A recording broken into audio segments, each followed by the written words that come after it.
Amados, desde ontem que nós estamos aproveitando a sabedoria e a graça que Deus tem derramado sobre a vida deste casal, o Ricardo e a Sônia, que vieram de Campinas, São Paulo, e tem sido muito bom os nossos tempos juntos, tempos de muita reflexão, de encorajamento e de desafio para nós como Igreja do Senhor em Fortaleza. Então o meu desejo, como disse agora há pouco, é que seu coração esteja aberto e ao mesmo tempo sedento para o que Deus tem a nos falar agora, a partir da mensagem do servo dele. Que Deus te abençoe, Ricardo, como tem feito, e que a gente possa retribuir em oração o que você e Sônia têm feito pela igreja em Fortaleza nesses dias. Deus te abençoe. Queridos irmãos e irmãs, primeiramente um prazer estar aqui com vocês, nessa igreja que eu ouvia falar, mas eu não conhecia pessoalmente. Tenho alguns amigos aqui de caminhada, há alguns anos, além do pastor Mário, alguns outros que caminham com a gente lá no Haggai, onde por muitos anos eu lecionei. Eu queria só adiantar uma coisa para vocês, como eu disse hoje cedo. Eu me sinto assim honrado de ter sido convidado pelo Mário para abrir o mês de aniversário da igreja. Mas eu não me sinto assim um pregador para ocasiões tão especiais. Eu sou um pastor caseiro. Eu estou há 20 anos na cidade de Campinas. Há 16 anos atrás, eu e a minha esposa e mais 4 casais iniciamos uma igreja na cidade de Campinas, a comunidade presbiteriana Chácara Primavera.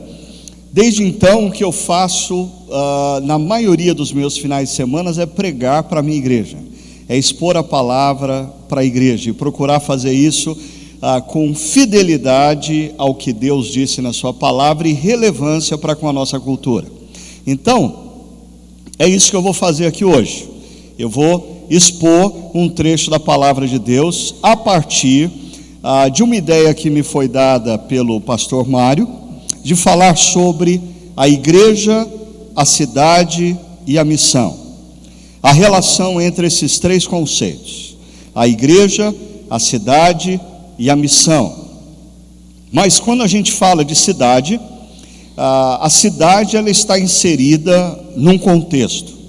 E o nosso contexto brasileiro está altamente cinza. E cinza escuro. Quando você olha o céu, olha para o horizonte e vê aquelas nuvens cinzas, quase pretas, você diz: vai vir tempestade. Ou nós já estamos no centro de uma tempestade. E eu não sei quanto você, quem sabe aqui em Fortaleza a coisa está diferente, vocês estão vivendo um tempo muito bom, muito agradável, todo mundo empregado, ganhando dinheiro, sucesso, mas lá para baixo do nosso país, na região sudeste, a coisa está feia. Nós estamos vivendo um período de crise econômica.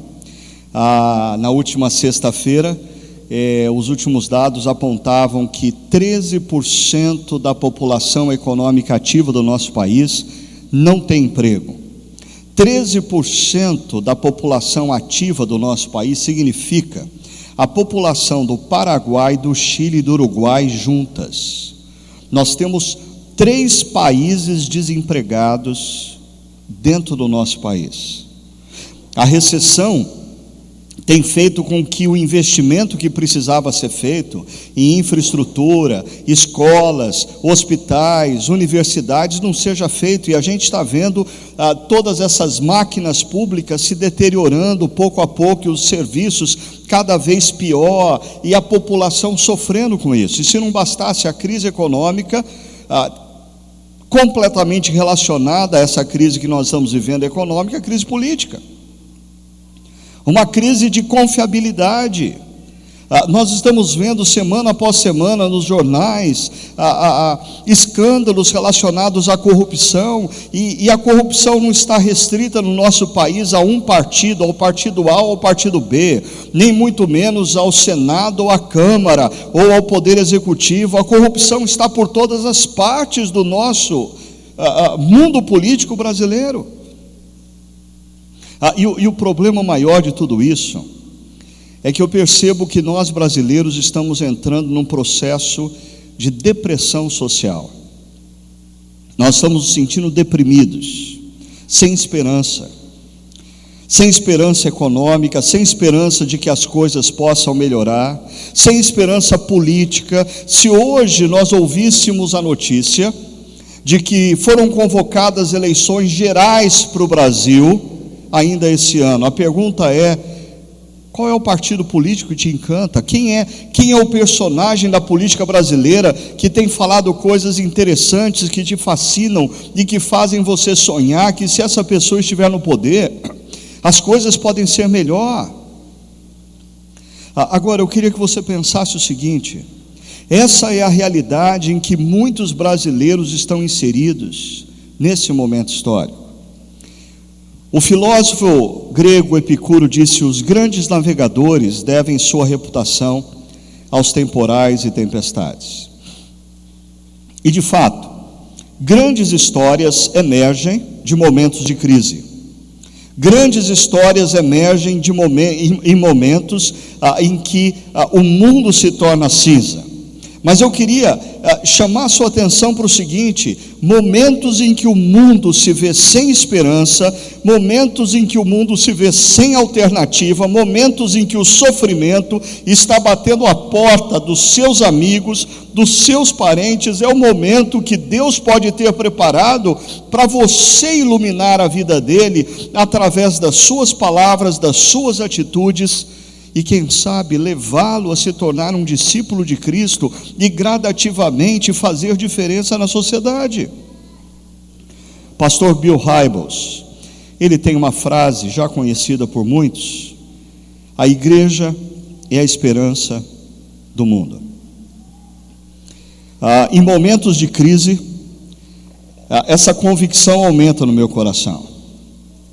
No momento em que o nosso país está vivendo, aonde não há ideologia que possa gerar esperança, não há homens ou líderes que possam gerar motivação, esse pode ser o momento de você, como igreja, ganhar espaço, iluminar vidas. Esse pode ser o momento em que uma igreja como essa possa servir mais e mais e mais a cidade de Fortaleza, iluminando a vida de homens e mulheres e fazendo diferença e trazendo esperança. O apóstolo Paulo sabia do poder de uma igreja local. Por isso, a estratégia básica do apóstolo Paulo ao longo de todo o livro de Atos dos Apóstolos é muito simples. Ele plantava igrejas em cidades estratégicas, e as cidades estratégicas influenciavam as cidades menores.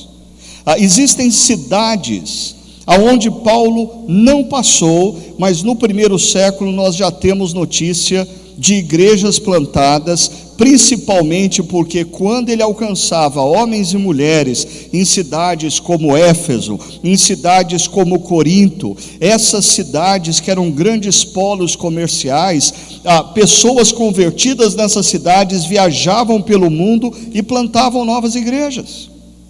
Então, o apóstolo Paulo olhava para a cidade e via como solução da cidade uma comunidade de discípulos de Cristo altamente engajada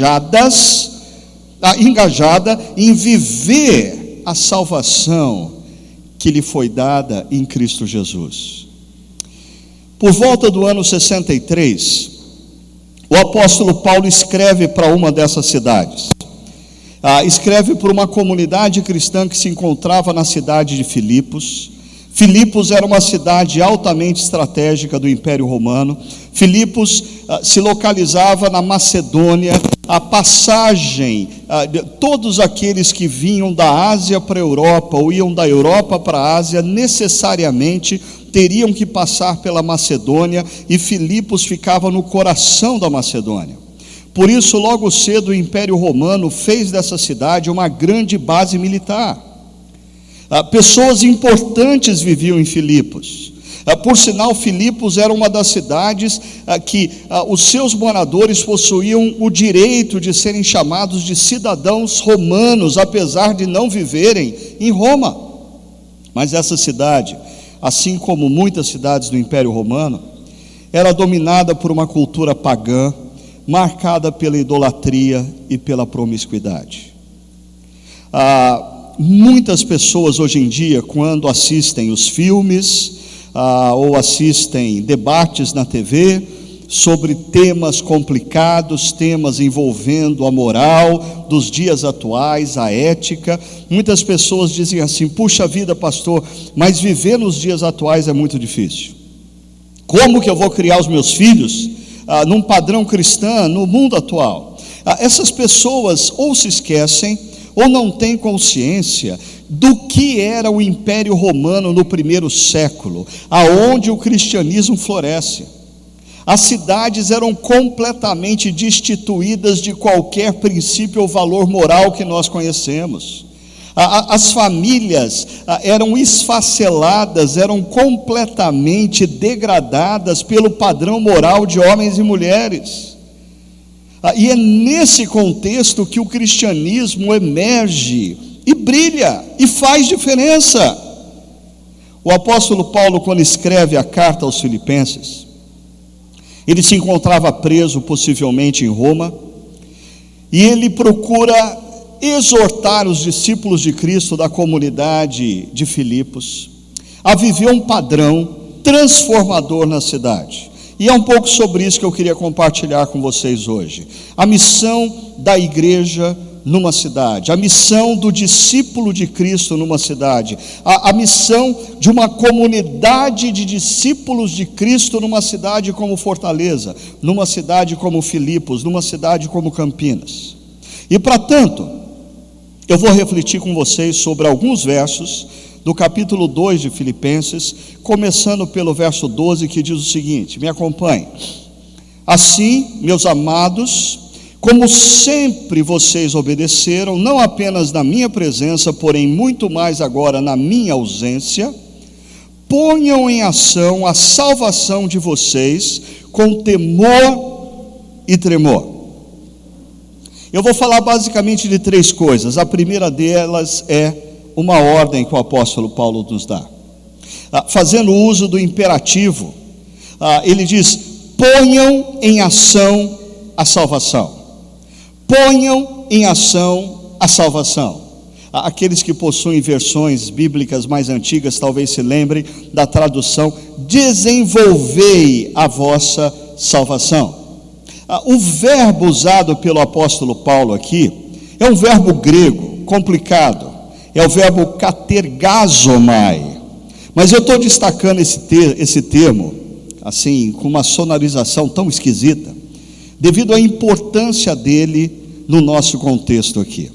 Deixa eu mostrar para você como que esse verbo era aplicado na época do apóstolo Paulo, e daí a gente volta ao texto. Primeiro, esse verbo tinha por significado tornar concreto e visível o que ainda é potencialidade. Ou seja, o exemplo mais clássico que eu conheço acerca desse significado é você conceber uma mina de ouro.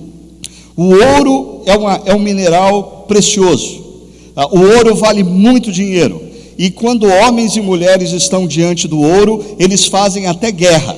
No entanto, enquanto o ouro está no subsolo, enquanto o ouro está dentro do nosso solo, ele não tem valor nenhum. Ele tem valor potencial, mas quando você abre uma mina, quando você retira o ouro dessa mina, e quando você coloca o ouro nas relações humanas, aí então homens e mulheres veem o ouro e começam a se mover na direção dele, e ele começa a influenciar os movimentos, os pensamentos, os desejos de homens e mulheres. Então, o ouro é essa potencialidade, quando está no subsolo, que quando retirada, o seu valor se torna visível e concreto. Um segundo significado para esse termo: executar um plano aprovado com recursos necessários. É mais ou menos assim: você trabalha numa empresa e você apresentou um plano de reestruturação do seu departamento à diretoria.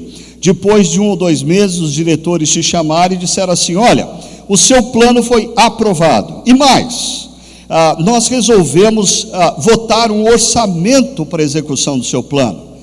E mais, nós resolvemos deslocar 3 funcionários para te ajudar, para você executar esse plano. Em outras palavras, você tem um plano aprovado pela diretoria, com recursos financeiros e recursos humanos. A única coisa que falta agora é katergazomai, é você executar esse plano. O apóstolo Paulo aplica essa palavra ao termo salvação, dizendo que a salvação é como o ouro no subsolo, é de um valor tremendo. No entanto, Paulo está convidando os discípulos de Cristo em Filipos a colocar esse valor que já existe dentro deles de maneira concreta e visível no seu dia a dia, na maneira como eles vivem, na maneira como eles tomam decisões.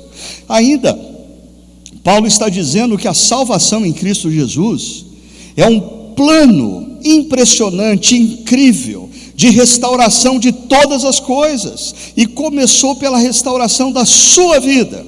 No entanto, Paulo está desafiando os discípulos de Cristo a colocarem esse plano em ação, no seu dia a dia, na sua vida, nas suas decisões, nas suas atitudes. Mas o que é a salvação? Pensa comigo.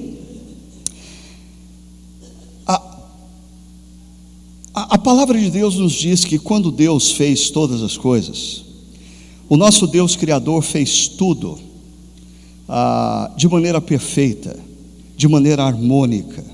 Tudo estava equilibrado, tudo dependia dele. Inclusive nós, seres humanos, dependíamos do seu amor, do seu carinho, e nos relacionávamos com ele intimamente. Mas algo aconteceu.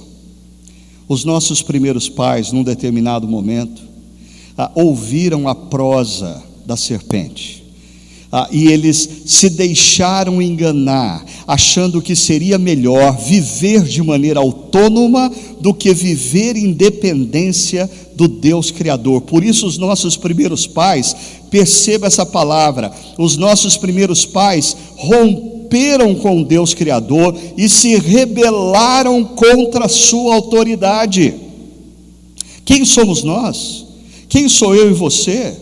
Nós somos filhos desses pais que se rebelaram contra o Deus Criador. Nós nascemos do lado rebelde. Se nós pudéssemos ver isso como uma guerra, nós estamos do lado de cá do fronte. Do lado de lá do fronte está o Deus Criador Todo-Poderoso. Nós somos do lado rebelde e nós não podemos fazer nada para mudar essa situação. Mas o que a Bíblia nos diz? Que o nosso Deus que é amor, ele decidiu atravessar o campo de batalha, ele decidiu em Jesus entrar na história, ele decidiu nascer do lado rebelde e viver no meio dos rebeldes, mesmo sabendo que os rebeldes iriam matá-lo. Mas naquela cruz, quando o Deus encarnado está morrendo, ele está morrendo para pagar a dívida minha e sua e nos reconciliar com Deus Criador.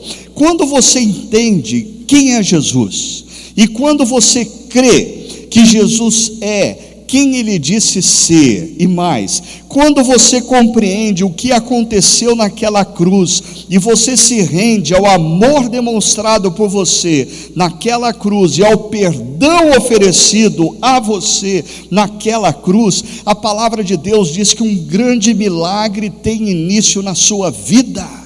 A salvação entra na sua vida e começa um processo transformador na história, a começar em você, no seu coração, a partir do momento que você compreende quem é Jesus, e você crê que Ele é quem Ele disse ser, que você compreende o que aconteceu na cruz, e você crê que o que aconteceu na cruz é totalmente suficiente para te reconciliar com Deus Criador, a palavra de Deus diz que você se torna um cidadão do reino que está por vir no presente.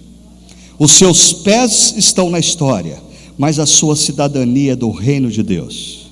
E aí Deus te convida a viver no aqui e agora, na maior intensidade possível, os valores do reino que você aguarda. Você se torna um cidadão do reino na história, com uma certeza, que quando os seus olhos se fecharem para a história, eles se abrirão para a eternidade, e você estará de volta ao jardim, porque o que Deus fez em Jesus foi entrar na história para nos resgatar e para nos levar de volta ao jardim. Você já tem a salvação? Você já disse: Deus, eu entendi, eu creio que Jesus é quem Ele disse ser. Eu compreendi o que aconteceu na cruz, e eu recebo o que Jesus Cristo fez na cruz como um sacrifício feito por mim. Eu quero a salvação. Se você ainda não fez isso, eu desafio você nessa noite a fazê-lo, porque terá início na sua vida uma obra espetacular, uma aventura tremenda, um processo de Deus restaurando a sua existência e a sua história. Mas isso é tão precioso que o apóstolo Paulo usa a expressão que nós devemos então colocar em ação a salvação com temor e tremor. Essas palavras, elas logo soam para nós no português como medo, mas elas significam muito mais do que medo. A palavra temor se refere à reverência. Quando a palavra de Deus fala que nós devemos temer a Deus, nós devemos ter reverência a um Deus Criador, que nós nos rebelamos contra Ele, e Ele demonstrou o seu amor entrando na história para se reconciliar conosco. Nós precisamos ser reverentes a esse amor tremendo, nós precisamos ser reverentes a esse Deus que nos perdoa pelos pecados mais absurdos. Nós devemos ser reverentes diante de um Deus que entrega o seu próprio Filho para morrer numa cruz por mim e por você. Tremor tem a ver com seriedade, porque muitas vezes nós temos a salvação em Cristo Jesus no nosso meio evangélico brasileiro como uma realidade etérea, uma realidade espiritual. Eu sou salvo em Cristo Jesus. Aí você bota um adesivo no carro: sou salvo em Cristo Jesus. Você anda com uma camiseta escrito: sou salvo em Cristo Jesus. Mas o que o apóstolo Paulo está dizendo é que se você de fato é salvo em Cristo Jesus, viva para Cristo Jesus. O seu padrão de vida, as suas atitudes, as suas decisões, as suas relações profissionais, a maneira como você lida com o próximo, a sua compaixão diante daqueles que sofrem, a sua influência como cristão, aonde quer que você trabalhe, leve a sério a ordem do apóstolo Paulo. Coloque a salvação que já existe em você em ação. Ela é preciosa, é um plano revolucionário, mas que só tem efeito aonde você vive, na sua família, no seu trabalho, na sua cidade, se você colocar em ação. Existe uma frase de um grande filósofo contemporâneo que diz assim: com grandes poderes vem grandes responsabilidades. Alguém aqui sabe quem é esse filósofo contemporâneo? Homem-Aranha, bateu na trave. Tio Ben, falando para Peter Parker.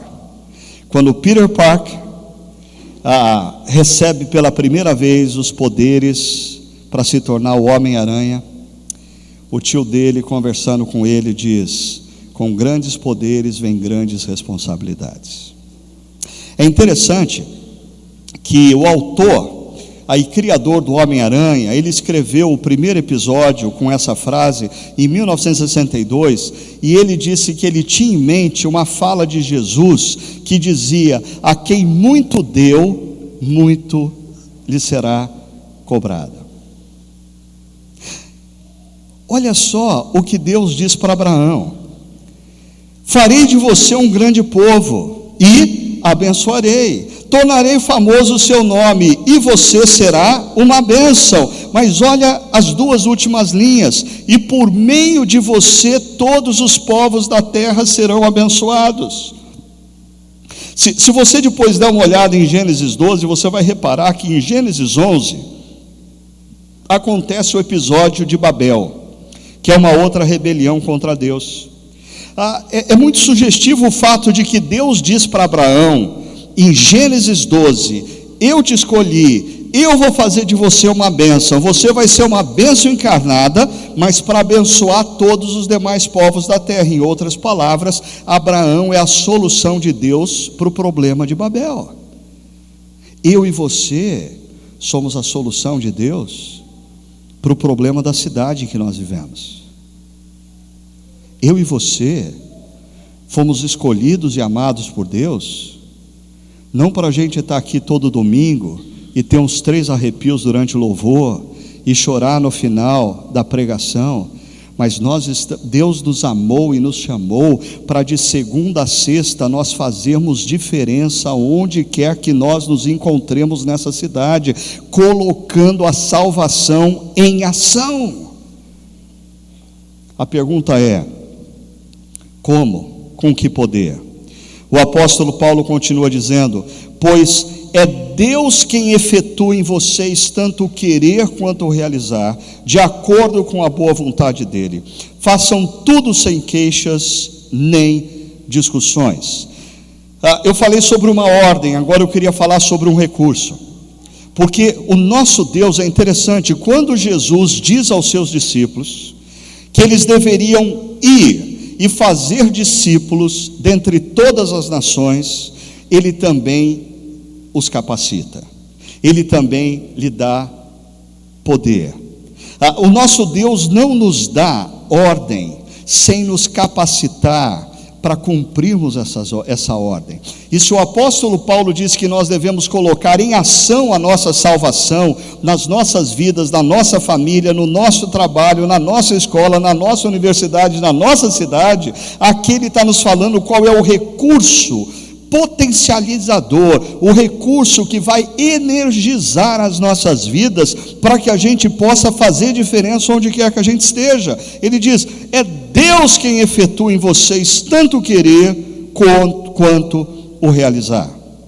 A palavra aqui é energel, de onde vem a nossa palavra em português energia. O apóstolo Paulo está falando que existe em nós, e nós sabemos que o Espírito Santo é que faz esse papel, existe em nós uma energia, uma força capacitadora, potencializadora para nós realizarmos a obra para a qual Deus nos chamou. O problema é que a gente tem que dar vazão a esse poder, vazão a essa energia, vazão a essa capacidade, obedecendo a Deus.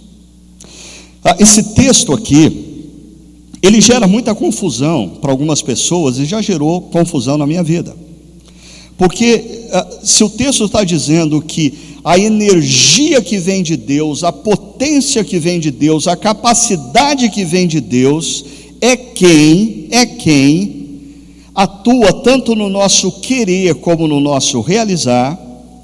Tem gente que pensa assim: agora eu entendi, então quer dizer que eu não quero mais viver com a minha esposa, não estou mais afim de viver com a minha esposa, eu quero largar a minha esposa.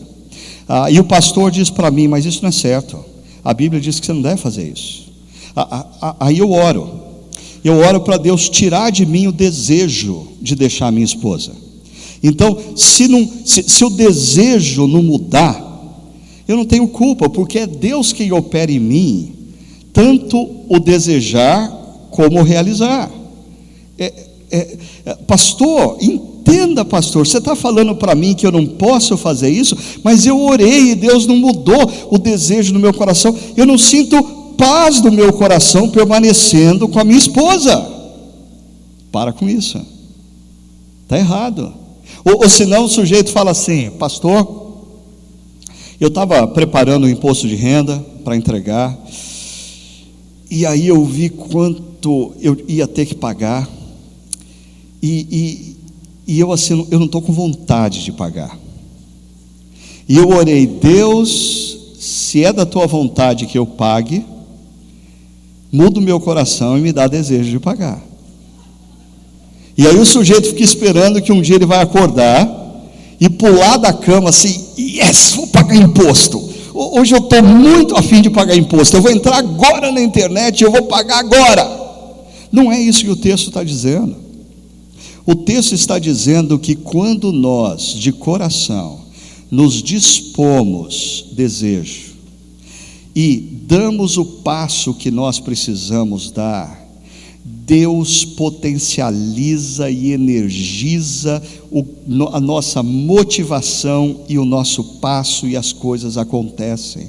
O que o texto está dizendo é que é uma promessa de Deus, que Ele e o seu poder vai estar com você, se você tomar a decisão de fazer diferença aonde quer que você esteja, vivendo a sua salvação em ação. Deixa eu mostrar para vocês uma imagem que remonta à minha infância, tentando explicar isso melhor. Veja só, quando eu era menino, eu cresci na cidade de São Paulo. Eu morava num bairro chamado Sumaré. É um bairro bem alto da cidade, com muitos morros, e eu morava num lugar assim, num conjunto de prédios que ficava bem próximo de um barranco mesmo. E do alto do prédio, ou do alto daquele barranco, a gente avistava boa parte da zona oeste de São Paulo. E no mês de julho, era a época da gente empinar pipa. Eu não sei quantos aqui empinaram. A garotada hoje em dia não empina pipa, joga PlayStation, e como não tem pipa no PlayStation, nem no PlayStation eles empinaram pipa, mas eu empinava pipa no mês de julho. Aí o que acontecia? Entrava as férias de julho, a molecada lá da rua já ia para o Bazar do Seu Caetano. O Bazar do Seu Caetano era uma lojinha, uma papelaria, e a gente comprava papel de seda, a gente comprava vareta, a gente comprava linha número 0 para fazer a pipa, cola para fazer a pipa.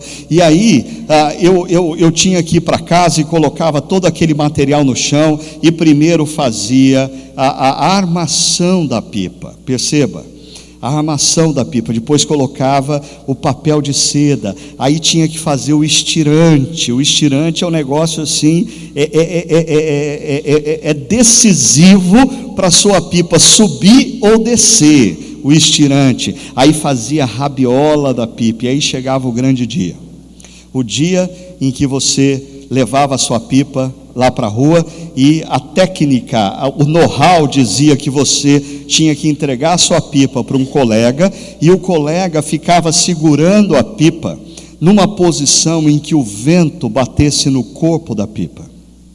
Aí você do outro lado começava a puxar a linha, e a pipa começava a subir, e você dava a linha, a pipa começava a descer, você puxava um pouquinho de linha, a pipa voltava a subir, até o momento que ela estava lá no alto, e você podia curtir aquele momento da sua pipa. Perceba, a pipa, ela não tem em si o poder para subir. O poder para subir está no vento. Mas eu precisava ter o desejo e a determinação de fazer a pipa. E quando o vento batia na pipa, o vento levava a pipa para cima. Nós na vida precisamos ter o desejo e a determinação de obedecer a Deus. E Deus nos promete que o poder do Espírito Santo vai operar em nós e vai nos capacitar para obedecê-lo. Nós precisamos exercitar o nosso coração para fazer a vontade de Deus na nossa vida, para tomar as decisões corretas, e o Espírito Santo de Deus vai soprar e vai levar-nos a cumprirmos o que Deus quer. E uma última coisa, se nós falamos de uma ordem e de um recurso, agora o apóstolo Paulo nos fala de um propósito. Olha o que ele diz: para que venham a tornar-se puros e irrepreensíveis, filhos de Deus inculpáveis no meio de uma geração corrompida e depravada, na qual vocês brilham como estrelas no universo. É interessante a imagem do apóstolo Paulo, de dizer que o discípulo de Cristo, que decide não viver uma salvação etérea, não viver uma salvação espiritual, mas decide colocar a sua salvação em ação na sua vida, por onde quer que ele esteja, se torna como uma estrela que brilha no universo. A estrela, ela não tem brilho próprio. O brilho da estrela é reflexo de uma luz maior, o sol. Nós também não temos brilho próprio. Nós somos estrelas no mundo que brilhamos por causa da luz de Cristo. É a luz de Cristo que reflete em nós e pode oferecer àqueles que nos cercam também luz. Mas perceba, isso acontece quando nós, como discípulos de Cristo, somos puros, irrepreensíveis e inculpáveis. Primeiro adjetivo aí, puros, se refere à moral sexual, a alguém que vive a sua sexualidade a partir do plano e dos valores de Deus. Segundo adjetivo, irrepreensível, diz respeito aos relacionamentos sociais, inclusive comerciais. Alguém que não lesa o outro, alguém que não prejudica o outro, alguém que não mente, alguém que é irrepreensível nas suas relações. O terceiro adjetivo, inculpável. O inculpável, ele embrulha tudo. O sujeito é puro na sua sexualidade, irrepreensível nas suas relações, por isso ele é inculpável no meio de uma geração culpada. O grande problema disso é quem de nós consegue ser puro, irrepreensível e inculpável. Então nós precisamos nos lembrar da última palavra proferida por Jesus naquela cruz. Porque Jesus, antes de expirar, ele diz: está consumado. Essa frase que Jesus usa, está consumado, era uma frase usada na contabilidade da época. Uma pessoa que tinha uma dívida para com a outra, levava a promissória e o dinheiro para pagar a dívida. Aí o credor, recebendo o dinheiro, carimbava ou selava aquela promissória com o termo: está pago, está consumado. Se você tivesse acesso à minha ficha com Deus, espero que você não tenha, você ia ficar abismado. Eu não consegui ao longo da minha vida ser puro, irrepreensível e culpado. Mas cuidado, se você tiver acesso à minha ficha com Deus, perceba que nessa ficha existe um carimbo. Existe um carimbo, um selo feito pelo sangue de Jesus que diz: foi pago, foi pago. Em Jesus nós fomos feitos puros, irrepreensíveis e inculpáveis. Agora, quando a gente compreende o tamanho desse presente, a gente percebe também que então, agora nós devemos viver para Cristo de maneira pura, irrepreensível inculpável. Nós fomos salvos por Cristo para vivermos para Cristo. E olha a última frase do verso 15: no meio de uma geração corrompida e depravada, na qual vocês brilham como estrelas no universo. Isso me lembra as palavras de Jesus no Sermão da Montanha, quando ele diz assim: brilhe a luz de vocês diante dos homens, para que vejam as suas boas obras e glorifiquem ao Pai de vocês que está nos céus. Eu queria terminar nesse início de comemoração de 22 anos dessa igreja querida Nova Jerusalém, convidando você a pensar no seguinte: você recebeu uma revista falando um pouquinho de tudo que Deus fez no passado. E é interessante, talvez alguns de vocês hoje aqui desfrutem dessa comunidade, porque há 22 anos atrás, um grupo de irmãos decidiu viver a salvação em ação. E eles brilharam. E essa igreja é fruto dessa decisão que eles tomaram. O grande perigo é você achar que, ok, então agora é só desfrutar. Não. O que significa para a igreja Nova Jerusalém, que hoje é composta por cada um de vocês aqui, o que significa a palavra de Deus dizendo: agora que vocês entenderam a salvação, agora que vocês compreenderam a salvação, ponham em ação a salvação na cidade. É uma ordem. Vivam o poder do Espírito Santo enquanto vocês põem em ação a salvação na cidade, por um propósito: para que vocês sejam luzeiros na cidade de Fortaleza.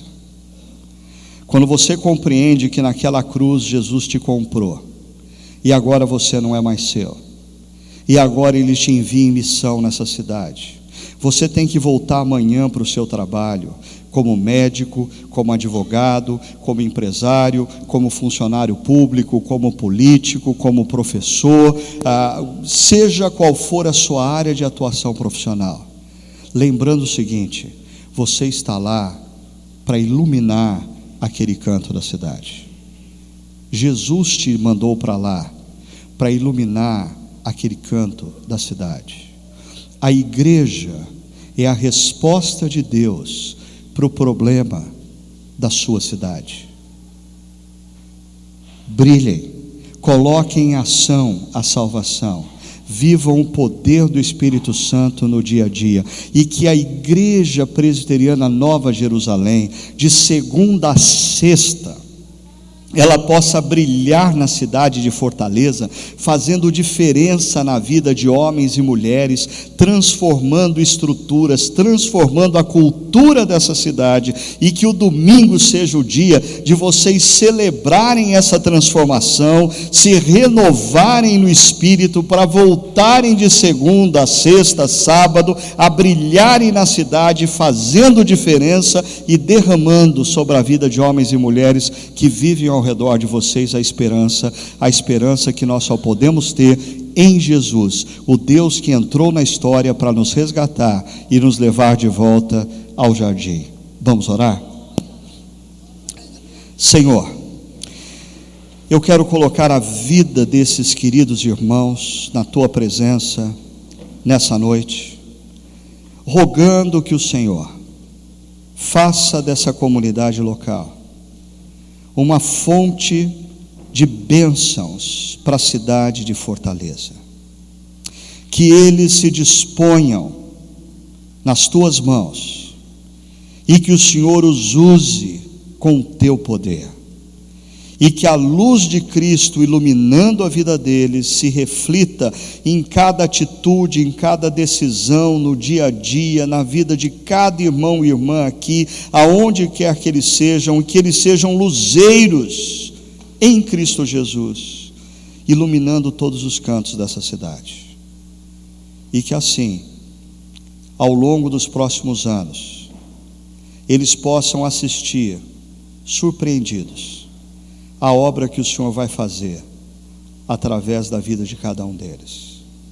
Que eles possam ver com os próprios olhos o teu poder atuando neles e através deles. Mas que nessa noite, Senhor, haja decisão no coração. Aqueles que nunca haviam compreendido a obra de Jesus, que nessa noite seja tempo de decisão, de se render ao teu amor oferecido na cruz, de acolher o perdão que nos foi dado em Jesus Cristo, e que a salvação se instale nessa vida.